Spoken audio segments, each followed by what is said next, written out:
السلام علیکم ناظرین، میں آپ کا ہوسٹ علی چینل علی بابا ریاکٹس کے ساتھ حاضر ہوں۔ آج کی ویڈیو نماز کی اہمیت پر ہوگی۔ اس بارے میں مولانا طارق جمیل صاحب کا بیان سنتے ہیں۔ جس زمین پہ سجدہ نہ ادا ہو، اس سے بڑا بھی کوئی جرم ہے؟ زنا کرنے کو گناہ سمجھتے ہیں، نماز کا چھوڑ دینا زنا سے بڑا جرم ہے۔ رشوت کھانے کو گناہ سمجھتے ہیں، نماز کا چھوڑ دینا رشوت کھانے سے بڑا جرم ہے۔ قتل کرنا بڑا گناہ سمجھتے ہیں، نماز کا چھوڑ دینا قتل سے بڑا جرم ہے۔ سجدے ہی کا تو انکار کیا تھا شیطان نے کوئی زنا کیا تھا، کوئی قتل کیا تھا، کوئی شراب پی تھی، کوئی جوا کھیلا تھا، کیا کیا تھا؟ کوئی شرک کیا تھا۔ شیطان سجدے کا انکاری ہوا، ایک سجدے کا انکار کر کے وہ ہمیشہ کے لیے مردود ہو گیا۔ اس مسلمان کو ہوش نہیں ہے جو روزانہ دن میں 5 دفعہ 20 سجدوں کا انکار کیے بیٹھا ہوا ہے، اور پھر آرام سے روٹی کھاتا ہے، آرام سے چائے پیتا ہے، اور آرام سے کہے لگاتا ہے، اور آرام سے اخبار پڑھتا ہے، آرام سے بیوی کے پہلو میں لیٹتا ہے۔ ایک سجدے کا انکار ہو کر شیطان ہمیشہ کے لیے مردود ہوا۔ جس نے فجر کا انکار کیا سجدوں کا، پھر ظہر کے سجدوں کا مذاق اڑایا، پھر عصر کا مذاق اڑایا، پھر مغرب اور عشاء کا مذاق اڑایا۔ گھر میں نماز پڑھنا بھی چلو نہ پڑھنے سے تو بہتر ہے، پر یہ بھی نماز کا مذاق ہی ہے۔ اور 8ویں دن سر پہ ٹوپی رکھ کے آیا۔ 8 دن جس نے اتنے سجدوں کا انکار کیا، وہ اس بات سے نہیں ڈرتا کہ کہیں اللہ اسے مردود نہ کر دے۔ تو کیا ہوگا اس دن جب جن بچوں کی خاطر یا جس نفس کی خاطر اللہ کے بغاوت کی کہ اٹھا نہیں جاتا، آیا نہیں جاتا، گرمی بڑی ہے، سردی بڑی ہے، اندھیرا بہت ہے، کیا قبر کے اندھیرے یاد نہیں ہیں؟ کیا قبر کی گرمی یاد نہیں ہے؟ کیا جہنم کی آگ بھول گئے؟ کیا جہنم کے عذاب بھول گئے؟ کیا جنت کی نعمتیں بھول گئے؟ وہ اللہ کا کلام بھول گئے، وہ اللہ کا دیدار بھول گئے، وہ اللہ سے ملاقات بھول گئے، وہ محبوب خدا کی محفل بھول گئے۔ یہ کیسا اسلام ہے؟ یہ کیسے پتھر دل ہیں جو کمانے میں تو ایسے مست ہوئے کہ ہوش نہیں، اور جب اللہ بلائے تو ایسے غافل ہو جائیں، نہ بوڑھے پر جوریں گے، نہ جوان کو ہوش آئے، نہ کسی عورت کو ہوش آئے، نہ کسی مرد کو ہوش آئے، نہ بازار بند ہوں۔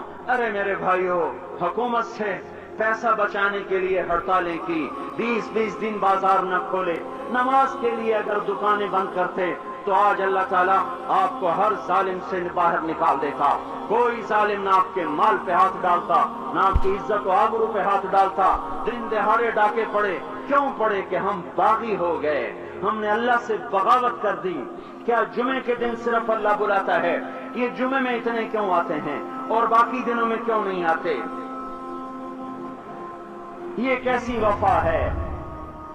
اور ایسا وفاؤں والا اللہ کہ زمین بولے اے اللہ اجازت دے میں گلستان کالونی کو نگل جاؤں، سمندر بولیں مولا اجازت دے ہم چڑھ جائیں، فرشتے بولیں اے اللہ اجازت دے ہم انہیں ہلاک کر دیں، اور جس کے سجدے کا انکار ہوا پڑا، جس کا 8 بازاروں میں جس کی شریعت کا مذاق اڑایا جا رہا، وہ جس کی غیرت خود جوش میں آ رہی کہ یہ میرے بنے ہوئے گندے پانی کے بنے ہوئے نطفے سے بنے ہوئے، میری غذا کھا کر، میرا رزق کھا کر، میری ہواؤں سے زندہ، میرے پانیوں سے زندہ، میری روٹی سے زندہ، میرے دیے ہوئے گوشت سے زندہ، میرے دیے ہوئے نظام سے زندہ، یہ میرے ہی منکر بن گئے۔ 1500 روپے کا ملازم آپ کو چائے کی پیالی نہ دے تو آپ کہتے چل چھٹی کر، ہم کوئی اور رکھیں گے۔ اور جس نے اتنا بڑا وجود بخشا، آنکھوں میں چراغ جلائے، کانوں میں خون لگائے، دماغ میں برق کی روئیں دوڑائیں، دل کو دھڑکایا، سارے بدن کے تک خون پہنچانے کا نظام چلایا، پھیپھڑوں کی فیکٹریاں چلائیں، رگوں میں خون پہنچایا، ہڈیوں کو غذا پہنچائی، اور آنکھوں کو غذا پہنچائی، بالوں کو غذا پہنچائی، زبان کو بولنے کی طاقت دی، دانتوں کو کاٹنے کی طاقت دی، دو وہاں نالیاں لگائیں، سانس کی الگ کر دی اور معدے کی الگ کر دی، اور وہاں پردہ لگایا، جو غذا منہ میں جائے تو معدہ کھل جائے اور پھیپھڑے کی طرف جانے والی نالی رک جائے۔ جو اللہ اتنی حفاظت کرے کہ آپ کا لقمہ آپ کے معدے میں جائے، وہ 2 ہی تو یوں ساتھ ہیں بالکل یوں، ایک ساتھ، اور وہ اللہ اتنی طاقت والا کہ سانس کی نالی بند کرے اور معدے کی نالی کا منہ کھولے اور غذا کو منہ میں سے گزار کر وہ معدے میں پہنچائے، پھر ایک زبردست طاقتور نظام چلائے، اس کو توڑ کے آنتوں میں پہنچائے، پھر کروڑوں قسم کی فیکٹریوں کو حرکت دے اور اس میں سے خون کو کھینچے، غذاؤں کو کھینچے، پھیپھڑے کو غذا، خون کو غذا، خون خود غذا لے کے چل رہا، آنتوں کو غذا، دماغ کو غذا، ہڈیوں کو غذا، ناخن کو غذا، ایک ناخن کھینچ لے تو ہم کیا کریں؟ کیا میرے مولا کا نظام ہے؟ یہ ہمارا قبرستان ہے، مردہ سیل باہر نکل رہے اور ناخن کی شکل میں باہر آ رہے، پھر آگے جا کے اور سخت ہو رہے، تھوڑا سا ناخن زیادہ کٹ گیا، سارا دن سی سی کرتا ہے، سارا دن ہائے ہائے کرتا ہے، یہی ناخن میرا رب کھینچ لے تو ہم تو ایک ناخن کا شکر ادا نہیں کر سکتے، یہ جوڑ بنا دیے سیدھا کر دے تو ہم اسی کا شکر ادا نہیں کر سکتے۔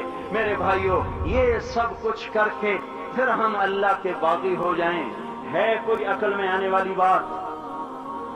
ہے کوئی سوچ بچار کی بات کہ 1500 صرف دیے اور اس نے چائے کی پیالی نہ دی تو نکال دیا، اس نے گاہک کو ڈیل نہیں کیا تو نکال دیا، اور یہ وجود کہاں سے خرید کے لائے؟ یہ زمین کس نے بچھا کے دی؟ والارض وضعها للانام، اے میرے بندو میں نے ہی تو تمہیں بنا کے دی، فاکہۃ، دیکھو میں نے تمہارے لیے پھل نکالا، والحب ذو العصف والریحان، میں نے ہی تمہارے لیے غلہ بھی بنایا اور بھوسا بھی بنایا، فبأي آلاء ربكما تكذبان، میری کیوں نعمتوں کو جھٹلاتے ہو؟ کیوں میرے باغی بنتے ہو؟ کس کس کا انکار کرتے ہو؟ دیکھتے نہیں ہو رب المشرق والمغرب، رب المشرقین والمغربین، میں تمہارے مشرق کا بھی رب ہوں، مغرب کا بھی رب ہوں، شمال کا بھی رب ہوں، جنوب کا بھی رب ہوں، فبأي آلاء ربكما تكذبان، پھر بھی تم میرے باغی ہو گئے، پھر بھی مجھے میری نعمتوں کو جھٹلاتے ہو۔ خلق الانسان من صلصال کالفخار وخلق الجان من مارج من نار، تمہیں مٹی سے بنایا، جن کو آگ سے بنایا، میری فبأي آلاء ربكما تكذبان، کیوں مجھے جھٹلاتے ہو؟ کیوں میری نعمتوں کا تم انکار کرتے ہو؟ ناظرین، آپ نے مولانا طارق جمیل صاحب کا بیان سنا نماز کی اہمیت کے بارے میں۔